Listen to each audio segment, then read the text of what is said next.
what I've heard is that Relocation is for Madden 23.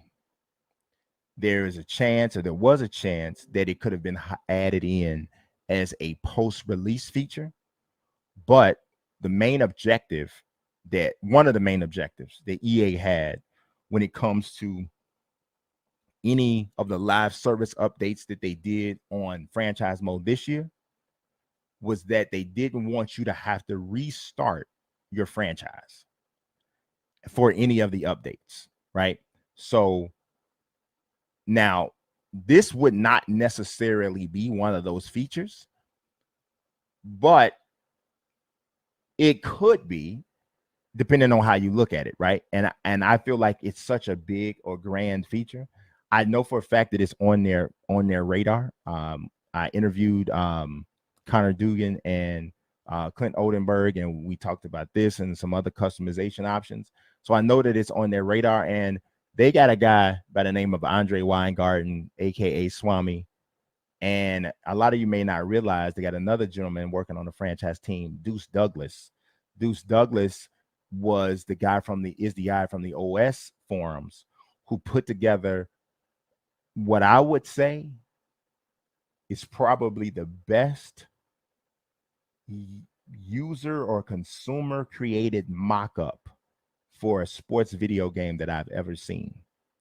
Back in like 2019, 2020, Deuce put together a whole mock-up for the way franchise mode should look from a presentation standpoint, how the franchise mode menus and screens should work.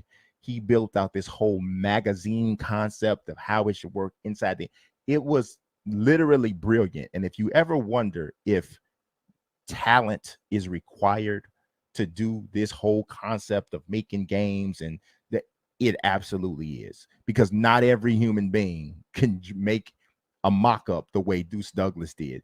And to EA's credit, they recognized that and they hired him. He just recently announced it on Twitter, but my understanding, he's been there for maybe 6 months or so, and he's been working on the game. So if you understand what I understand and what I know about what's happening with EA and with Madden and their whole team and then their overall objective and the direction that they're going, I'm going to tell you guys something right now, man. EA is on an upward tick. And when I say that, I'm not talking about money. I'm not talking about monetary gain. I'm not talking about any of that. I'm talking about in what you're going to be seeing from the products over the next 2 to 3 years.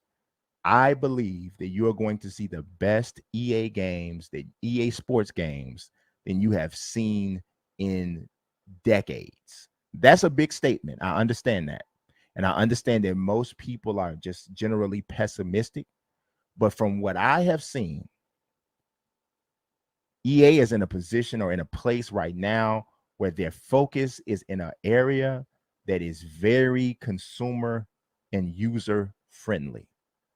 And you can tell by the hiring, you can tell by some of the directions of the games, you can tell by the transparency and the communication. It is looking very positive out in Maitland and Redwood and all of these other places, and in Germany where they're developing FIFA, and all these, Vancouver, everywhere. It is looking strong. And so I'm just telling you guys. And so anybody, he's getting paid by EA. He would know I'm not. I don't get paid a dime from EA. Never have. I've been critical of EA in the past.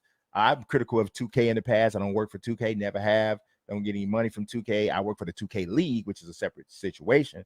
But I'm just telling you, man, there's some reasons to be very, very excited about EA Sports games coming up. And I'm just telling you guys, it looks strong. So we're gonna go to my next question, if I can find out where it is. But the relocation thing I do, like I said, is 2023.